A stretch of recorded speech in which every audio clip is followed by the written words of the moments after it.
Hello and welcome to Chetan Bharat Learning. Practicing the previous year questions is one of the prominent key to crack any competitive examination. और आज की इस class में हम discuss करेंगे HCS Haryana civil service examination 2024 के prelims GS में पूछे गए पॉलिटी सेगमेंट से क्वेश्चंस, ताकि ना सिर्फ हम PYQs प्रैक्टिस कर पाएं, हमें क्वेश्चंस के टोन एंड टेनोर का पता लगे, डिफरेंट टॉपिक्स पे क्वेश्चंस किस तरीके से फॉर्म किए जाते हैं ये पता लगे, और साथ ही ये प्रोबेबिलिटी के फर्दर क्वेश्चंस किस तरीके से फॉर्म किए जा सकते हैं. Let's bring it on. The very first question comes on the office of president. And largely it is related to election of the president. अब 2024 में पूछा गया, हालांकि जो प्रेसिडेंट के इलेक्शन थे वो 2022 में हुए थे, तो करंट अफेयर वैल्यू से तो नहीं है, लेकिन फिर भी इलेक्शंस के ऊपर पूछा गया, प्रेसिडेंट के ऊपर question. Consider following statements. The election to the office of the president of India is held in accordance with the system of proportional representation by means of single non-transferable vote. Now सारा का सारा statement बिल्कुल सही लिखा था, सिर्फ एक non, ये जो प्रीफिक्स डाला है ट्रांसफरेबल के साथ, इसके साथ ये ऑप्शन हो जाती है गलत. सो प्रोपोर्शनल रिप्रेजेंटेशन, जहां पर जो इलेक्टोरल कॉलेज के मेंबर्स हैं, that is the elected MPs of Lok Sabha Rajya Sabha, elected MLAs of state legislature and elected MLAs of Delhi and Puducherry. तो ये जो इलेक्टोरल कॉलेज है, इसके वोट की वैल्यू निकाली जाती है, तब उस सिस्टम को कहते हैं प्रोपोर्शनल रिप्रेजेंटेशन. और दूसरा, ये सिंगल ट्रांसफरेबल वोट है, सिंगल नॉन ट्रांसफरेबल नहीं, क्योंकि प्रेसिडेंट चुने जाते हैं फुल मेजॉरिटी के साथ. मेजॉरिटी वोट्स मतलब जितने भी टोटल वैलिड वोट्स पोल हुए हैं, उनका मोर देन 50% किसी कैंडिडेट को हासिल करना होगा, वो बनेंगे प्रेसिडेंट. लेकिन इलेक्शन तो एक ही बार कंडक्ट कराया जाता है, तो अगर हंग रिजल्ट आ जाता है, किसी के भी फेवर में फुल मेजॉरिटी नहीं आती है, तो फिर उन्हीं डाले गए वोट्स को ट्रांसफर किया जाएगा on the basis of second preference in the account of other candidate. Hence it is a single transferable vote. First option is wrong. Then the value of the vote of each member of the parliament from Uttar Pradesh is greater than the value of MP from Goa. अब MPs के connection की बात की गई है, जैसे बात की कि MLA और MP के वोट का वैल्यू डिराइव करते हैं to the people they are representing of. अब इसमें कहा गया है कि MP जो गोवा से हैं और MP उत्तर प्रदेश से हैं, इनका वोट वैल्यू अलग होगा. तो याद रखिए, MLA का वोट वैल्यू निकालते हैं स्टेट लेवल पर, that total population of the state as per 1971 census divided by the total number of elected MLAs and common divisor 1000. तो हर स्टेट के MLA का वोट वैल्यू अलग होता है, गोवा और यूपी के MLA का वोट वैल्यू अलग होगा. लेकिन जब बात आती है MPs की, तो MP का वोट वैल्यू निकालते हैं नेशनल लेवल पे. The total value of all the MLAs in the country divided by the total number of elected MPs. तो MP चाहे गोवा से हो, कर्नाटक से हो, गुजरात से हो, यूपी से हो, कहीं से भी हो, सबका वोट वैल्यू इक्वल होता है. So second option is incorrect. Then comes the electors cannot use the provision of nota in the election of the president. Yes sir. तो इलेक्शन कमीशन ऑफ इंडिया का इसके ऊपर क्लैरिफिकेशन भी है कि NOTA का ऑप्शन ही नहीं होता है प्रेसिडेंट इलेक्शन में. 2013 से जो नोटा इस्तेमाल किया गया है, ये पार्लियामेंट्री इलेक्शन और स्टेट लेजिस्लेचर पर लागू होता है, प्रेसिडेंट इलेक्शन में लागू नहीं होगा. And then comes the provision of the anti defection law are not applicable in the presidential elections. Yes, ये विप से परे है. जब MPs MLAs वोट करने जाएंगे तो कंसर्न पार्टी विप इशू नहीं कर सकती है, और इलेक्शन कमीशन ऑफ इंडिया ने भी ये क्लियर किया है कि एंटी डिफेक्शन लॉ इन्वोक नहीं किया जा सकता है प्रेसिडेंट इलेक्शन में वोट करने के लिए. So our third and fourth option is correct, hence our answer is C. Then we come to consider the following statement. The writ of mandamus can be issued against both public authorities and private individuals. So 5 तरह की writ हैं, जो article 32 में supreme court और 226 में high court से issue कर सकते हैं. It's about habeas corpus, prohibition, certiorari, mandamus, quo warranto. तो mandamus that means we command. तो क्या ये आप प्राइवेट और पब्लिक दोनों अथॉरिटीज के खिलाफ लागू कर सकते हैं? Answer is no. It can be issued against only the public authority, the state. Private individuals के खिलाफ ये लागू नहीं होगी. Second, the mandamus can be issued to enforce contractual obligation. अब ये बड़ा क्रिटिकल सा, डाइसी सा एक स्टेटमेंट दे दिया था. कुछ बता भी नहीं रहे हैं कि कौन से कॉन्ट्रैक्ट की बात हो रही है। कॉन्ट्रैक्ट गवर्नमेंट किसी ऑर्गेनाइजेशन प्राइवेट से कर रहा है या खुद गवर्नमेंट टू गवर्नमेंट कॉन्ट्रैक्ट है। इन एनी हाउ केसेस इसको याद कर लीजिए, कॉन्ट्रैक्ट के ऑब्लिगेशन को कंप्लीट करने के लिए मैंडेमस इशू नहीं किया जाएगा, वो तो जो कॉन्ट्रैक्ट की शर्तें हैं उसके अकॉर्डिंग डिसाइड होगा। Then the mandamus can not be issued against the governor of a state. Now it is true, याद रखिए, president, governor, even the high court justice, इनके खिलाफ मैंडेमस इशू नहीं किया जाएगा। हाई कोर्ट जस्टिस तब जब वो अपनी जुडिशियल कैपेसिटी में काम कर रहे हैं। And then comes mandamus can be issued against a state to refund the tax collected unlawfully. Yes sir, because it's a unlawful thing. तो अगर कोई टैक्स अनलॉफुल कलेक्ट कर लिया है किसी ऑर्गेनाइजेशन या इंडिविजुअल से गवर्नमेंट ने, तो उनके खिलाफ मैंडेमस इशू हो सकता है। Hence our answer is, now this was the new trend in Haryana कि इस तरह से पूछें how many of the statement given above is are correct, ये नहीं पूछा कौन कौन सी कितनी सही है। So तीसरी और चौथी सही है, so our answer is B, only 2 statements are correct. Then we come to consider the following, consider the glowing statement नहीं है, following statements. In order to form a new state in the Indian Union, the Parliament can amend the provision of the Constitution with a simple majority. Now this is from the part 1 of the Indian Constitution, Union and its territories. So yes sir, it is clear because of Article 4, the amendment, because of the creation of new state, the amendment will be there in Schedule 1, Schedule 4. तो इसके लिए special majority की जरूरत नहीं, simple majority से ही amendment कर दी जाएगी। Then to amend the provision of directive principle of state policy, the Parliament requires a special majority. Yes sir, majority of the part of the Constitution is amended by special majority, that can be fundamental rights, DPSP.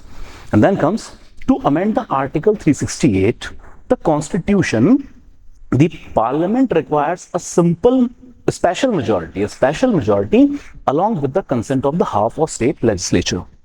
तो simple इसको समझ लेते हैं। देखिए, Indian constitution 3 तरीके से amend होता है।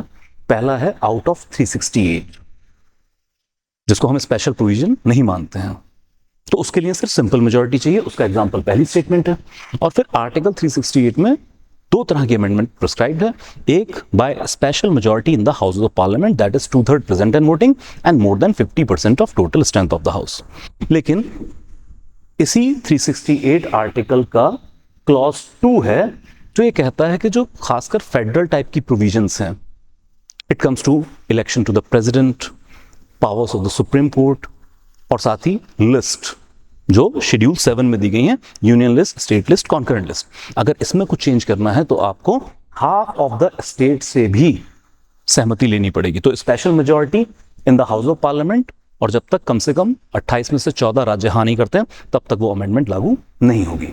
So the last option, article 368 को अमेंड करने के लिए भी क्या हाफ ऑफ द स्टेट की परमिशन चाहिए? तो ये भी 368 क्लॉज 2 में आता है, इसके लिए भी हाफ ऑफ द स्टेट की भी सहमति चाहिए पार्लियामेंट्री अप्रूवल के साथ साथ। So here it comes that all the 3 statements is correct. C is our answer. Then we move to consider the following pairs. अब इसमें पेयर पूछा गया है और सीधा सीधा शेड्यूल 7, जिसके अंदर 3 लिस्ट हैं, यूनियन लिस्ट, स्टेट लिस्ट और कॉन्करेंट लिस्ट, और उसके टॉपिक किस किस लिस्ट के अंदर फॉल करते हैं। और this is one of the favourite area to ask questions. So it comes establishment of standard of weights and measures, union list, it is correct. Then adoption and succession, state list, और betting and gambling, concurrent list. अब ये दोनों mismatch कर दिए गए हैं। Adoption and succession comes under the concurrent list and then betting and gambling comes under the state list. So second और third option हमारी correct नहीं है. So only one pair is correctly matched. फिर से ताकीद कर दूं, खासकर ये जो लिस्टिंग का काम है, 2 चीजें अच्छे से तैयार करें। एक शेड्यूल 7 की लिस्ट, अब उसमें देखिए ढेरों टॉपिक्स हैं, तो हर टॉपिक तो हमें रट्टा नहीं लग सकता है, लेकिन उन लिस्ट को कई बार पढ़िए, इंपॉर्टेंट पॉइंट को नोट कीजिए ताकि ऑड वन आउट का क्वेश्चन आप हैंडल कर सकें। ऐसे ही शेड्यूल 11 डील करता है पंचायत के टॉपिक्स के साथ, शेड्यूल 12 डील करता है म्यूनिसिपैलिटीज के टॉपिक्स के साथ, तो उनके साथ भी एक्सरसाइज कीजिए। ऑड वन आउट का क्वेश्चन इन लिस्ट से काफी बार पूछा जाता है स्टेट लेवल पे, यूपीएससी के अंदर भी। Then we come to consider following statements. Residuary subjects are the subject that are not included in 3 lists of the 7th schedule? Yes sir, it is there. So union list में वो topic है जिस पे सिर्फ parliament law बनाएगा, state list में सिर्फ जो है वो स्टेट ही लॉ बनाएगा इन नॉर्मल सर्कमस्टेंस, और कॉन्करेंट लिस्ट में पार्लियामेंट और स्टेट लेजिस्लेचर दोनों लॉ बना सकते हैं। और जो टॉपिक कहीं पे भी नहीं लिखा हुआ है, आर्टिकल 248 कहता है उस पे पार्लियामेंट लॉ बनाएगा। Residuary power belongs to the parliament in this country. Then according to article 248 both the union parliament and state legislature can make laws on these subject, and this is a wrong statement as we discussed. Under article 248 only the parliament can make laws upon the residuary topic जो कहीं नहीं लिखे गए हैं. And then space technology is an example of residuary subject. Yes, space technology, it is not about space. Space technology is an example of residuary subject. So our answer, how many of the statement given above is are correct? So 1 and 2, B is our answer. Only 2 statements are correct. Then we come to match the list and article पूछेंगे। देखिए, अगर हम 3 से 4 साल पहले जाएं तो polity segment के अंदर आर्टिकल का पूछे जाना आउट ऑफ द वोग हो गया था। लेकिन अब आप जितने भी स्टेट एग्जामिनेशन देख रहे हैं, अगर Uttar Pradesh, Uttarakhand, Himachal Pradesh, Haryana, they are coming back heavily on the articles कि किस आर्टिकल में क्या चीज है। तो मैच द फॉलोइंग का क्वेश्चन है इस बार। So we come to article 263, 226, 239, 280। अब देखिए, अगर इसमें आप सॉल्व करने का तरीका, जो कोई आपको 1-2 याद है पहले तो नहीं मैच कर लीजिए, as simple as it is. तो अगर मैं कहूँ 2 to 6 ज्यादातर सबको पता होता है, हाई कोर्ट की रिट जुरिस्डिक्शन है। अब इसमें पूरा नहीं लिख रहे हैं, सिर्फ लिख रहे हैं हाई कोर्ट, तो हाँ सर इससे मैच हो रहा है। Article 280, I believe we know this thing, union finance commission. So कम से कम ये 2 इजीली पकड़ में आ रहे हैं, तो देख लेते हैं शायद इसी के बिहाफ पे क्वेश्चन सॉल्व हो रहा हो। So it's about B2 and D का 1, B2 एंड D का 1। I believe question is solve, अगर आपको बाकी के 2 ऑप्शन नहीं भी पता है तो भी। So let's come to thing. Article 263 interstate council is 3, and article 239 is about the provision about union territories. So ज्यादातर आप देखेंगे इस तरह के क्वेश्चन में अगर आपको 2 ऑप्शन भी क्लियरली पता है तो भी काफी हद तक क्वेश्चन सॉल्व हो जाता है। सो प्रोमिनेंट आर्टिकल जरूर याद कीजिए, अगर नॉन प्रोमिनेंट आर्टिकल भी आ रहा है तो भी आप क्वेश्चन संभाल पाएंगे। So here as we discussed, D is our answer. Okay, move forward. Again match the list, और इस बार फिर से बहुत ट्रेडिशनल क्वेश्चन जो पार्ट्स एंड शेड्यूल के ऊपर क्वेश्चन आते हैं कि किस पार्ट में क्या चीज है, किस शेड्यूल में क्या चीज है। Here it come. Second schedule पूछा गया है, 5th, 9th, 10th शेड्यूल। अब इसमें भी वही प्रैक्टिस हम अपना सकते हैं कि कुछ प्रोमिनेंट आप पकड़ लें। जैसे बात करें कि भाई 10th शेड्यूल, तो नॉर्मली इसको तो काफी याद किया होता है एंटी डिफेक्शन लॉ के नाम पे। So here we come, okay 3 से मैच हो रहा है। Then if we come 9th schedule को भी हम कई बार याद कर लेते हैं, लेकिन यहाँ पे सीधी ऑप्शन नहीं। 9th शेड्यूल को हम याद करते हैं क्लोज शेड्यूल के नाम पे, लेकिन अगर आपने बेसिक स्ट्रक्चर डॉक्ट्राइन वाला वो चैप्टर अच्छे से किया तो we know that 9th schedule के जो क्लोज शेड्यूल है उसमें ज्यादातर लैंड रिफॉर्म एक्ट से, तो सीवी मैच हो रहा है। Then come 2nd schedule. अब 2nd शेड्यूल को नॉर्मली हम याद करते हैं इस बिहाफ पे कि यहाँ पर सैलरीज, इमोल्यूमेंट्स रखे गए हैं कॉन्स्टिट्यूशनल डिग्निटरीज के। अब वो सीधी एंट्री नहीं दी है। बट फिर आता है 5th schedule of the constitution, it is about administration of scheduled area. तो obviously comptroller and auditor general की भी सैलरी रखी गई है 2nd शेड्यूल के अंदर। Now this is how we can match the thing. So it is plain and simple, A2, B1, A2 and B1, C is our answer here. अब इसमें एक चीज आपने नोट की कि जिस तरह से हम शेड्यूल को ट्रेडिशनली याद करते हैं उस तरह से पूछा भी नहीं जा रहा है।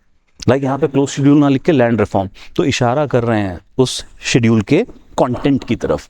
दूसरा, यहाँ पर ये नहीं लिखा है सैलरीज, बल्कि controller and auditor general of India, तो आपको बेस्ट सूटेबल वहां पर प्लेस इन करना होगा।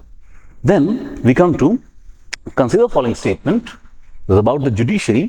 Public interest litigation is a legal action initiated in a court of law for the enforcement of public interest. It is rather the definition of the public interest litigation. Then PIL has reinforced the principle of locus standi. Sorry sir, this is up against. Rather, public interest litigation in 1979 in case of Husn Ara Khatun versus State of Bihar was brought in to bypass और dilute the principle of locus standi. Reinforce नहीं कर रहा है बल्कि इसको तो bypass करने के लिए हम पीआईएल लेके आए हैं। क्या है locus standi? That court will ask you what is your authority, what is your ground to stand before the court. जिन केसेस में लोकस स्टैंडाई अप्लाई होता है उन केसेस में सिर्फ कंसर्न्ड पार्टी ही कोर्ट में केस फाइल कर सकती है, जबकि पब्लिक इंटरेस्ट लिटिगेशन वो तो पब्लिक के इंटरेस्ट के लिए है। तो चाहे आपका केस से कोई लेना देना नहीं है, but one section of society उनके राइट्स वायलेट हो रहे हैं, उनके बिहाफ पे आप कोर्ट जा सकते हैं। तो court will not ask what is your ground to stand before the court, because locus standi bypass किया गया है। Then it comes to both citizen and organization can file PIL. Yes sir, it is a correct statement. So rather आज के time में तो बहुत सारी NGOs हैं जो लगातार पब्लिक इंटरेस्ट को प्रोटेक्ट करने के लिए PIL फाइल कर रही हैं, लाइक PUCL है, public union for civil liberties, ADR association for democratic reforms. Election के दौरान ADR ने बहुत सारी PIL फाइल की थी, तो ऑर्गेनाइजेशन भी कर सकती हैं। The Supreme Court under Article 32 and High Court under Article 226 of the Constitution of India can entertain PIL. Yes sir. Fundamental right की इंप्लीमेंटेशन के लिए, उसकी रेमेडी, उसके वॉयलेशन के केस में रेमेडी के लिए आप PIL फाइल कर सकते हैं 32 और 226 के अंदर भी। So how many of the statement given above is are correct? So it is about 1, 3 and 4. D is our answer. Then we consider the following statement. Now this is about some historical aspect of the Constitution, about privy purse. Privy purse referred to a specific sum of money that was payable annually to the rulers of former princely states that signed the instrument of accession. Yes sir, it is rather defining the privy purse. तो जब India आज़ाद हुआ तो जो भी रियासतें थी, 550 से ज़्यादा रियासतें थी, राज्य रजवाड़े थे, प्रिंसली स्टेट्स थे, वो इंडिया में इंटीग्रेट होते हैं, तो उसके in lieu of privy purse promise किया गया था, कॉन्स्टिट्यूशनल प्रॉमिस था कि आपको एक सम अमाउंट ऑफ मनी मिलेगा टैक्स फ्री। ये आप कहें प्रीवी पर्स के थ्रू उनको पैसा दिया जाता था, लेकिन फिर आगे जाके इसको अबॉलिश किया गया। तो पहली स्टेटमेंट जो है वो ट्रू है। Second, the payment of privy purse was a constitutional obligation before 42nd amendment. Now this is the wrong statement. Rather privy purse was abolished by 26th constitutional amendment in 1971 only. 42वीं amendment तो जाके हो रही 1976 में, तो 42nd नहीं। अब ये दोनों अमेंडमेंट इंदिरा गांधी मैम के टाइम पे हुई हैं, लेकिन 26th अमेंडमेंट 1971 में ही प्रीवी पर्स की प्रोविजन को अबॉलिश कर दिया गया था। Second statement is wrong. The abolition of privy purse was justified. कैसे जस्टिफाई किया इस कॉन्स्टिट्यूशनल प्रोविजन की अबॉलिशमेंट को? On the ground that it stood against the principle of egalitarianism enshrined in the constitution. अब हमारा कॉन्स्टिट्यूशन डिफरेंट प्रोविजन में, weather of fundamental right article 14 से 18 या DPSP, political, social, economic equality की बात करता है। We have to create a larger equal society, egalitarian, जहां सब बराबरी पे हों। तो जाहिर सी बात है पुराने राजे महाराजाओं के लिए कॉन्स्टिट्यूशन में special provision in terms of tax free money. बाकी सब लोग अपनी हार्ड कोर इनकम पर, जो भी वो कमा रहे हैं, उस पर इनकम टैक्स भी दे रहे हैं, लेकिन यहां पर कोई टैक्स नहीं है। तो इसको इन प्रिंसिपल स्टूड अगेंस्ट समझा गया, principle of egalitarian society that is enshrined in the constitution. So third statement is also correct. So our answer, so how many statements given above are correct? So 2 statements out of 3. First and third are correct. B is our answer. Lastly, consider the following statement. Parliament can legislate on the matters enumerated in the state list if 2 or more state legislature pass the resolution requesting the parliament to enact such laws. Center state relation के अंदर एक prominent provision है जहां article 252 में लिखा गया है कि अगर 2 या 2 से ज्यादा राज्य ये रेजोल्यूशन पास करें कि पार्लियामेंट को उन्हीं राज्यों के लिए स्टेट टॉपिक पर कोई लॉ बनाना चाहिए, तो parliament assume this power, although this resolution is not binding upon the parliament. Parliament may legislate. तो पहली स्टेटमेंट क्लियर है। देन a law so enacted will be equally applicable to all the states, irrespective of whether they pass such a resolution or not. Entirely wrong. Blatantly wrong. क्योंकि सिर्फ जो state ऐसा resolution pass करते हैं, सिर्फ इन्हीं स्टेट्स के लिए पार्लियामेंट लॉ मेकिंग करेगा. वो लॉ सिर्फ इन्हीं स्टेट पे लागू होगा, किसी और स्टेट पे नहीं. अदरवाइज तो अगर आप सेंटर स्टेट की पार्टी पॉलिटिक्स देखें तो सेंटर क्या करेगा, जहां जहां उनकी खुद की पॉलिटिकल पार्टी की सरकार है वहां से शायद रेजोल्यूशन पास करा ले और लॉ को लागू करे उन स्टेट्स पे जहां पर उनकी सरकारें नहीं हैं. पॉलिटिक्स जो एंगल प्ले करता है सेंटर स्टेट रिलेशन में, वो इससे और ज्यादा ट्रबल में आ जाएगा. तो सिर्फ उन्हीं राज्यों पे लागू होता है जहां पर ये रेजोल्यूशन पास किया गया स्टेट लेजिस्लेटिव असेंबली के द्वारा. Then such a law can be amended और repealed only by the parliament. तो क्योंकि पार्लियामेंट से इनेक्टेड है तो पार्लियामेंट ही रिपील करता है, फिर स्टेट इसके अंदर कुछ ट्वीकिंग नहीं कर सकते हैं. So here come how many of the statement given above is are correct. So first and third, only 2 statements are correct. B is our answer. So these are the 10 questions from 2024 और एक अच्छा mix match है जहां different provision से लाके सवाल पूछ रहे हैं. अगर थोड़ी सी हम एक्स्ट्रा की बात करें, सेंटर स्टेट रिलेशन वाले एंगल कुछ इसमें ज्यादा है, बट स्लाइटली ज्यादा है, बहुत ज्यादा किसी एक टॉपिक को वेटेज नहीं मिला है. सो आने वाले क्लासेस के अंदर हम बाकी previous year question of Haryana वो भी डिस्कस करेंगे. Till then keep enjoying the study. All the best.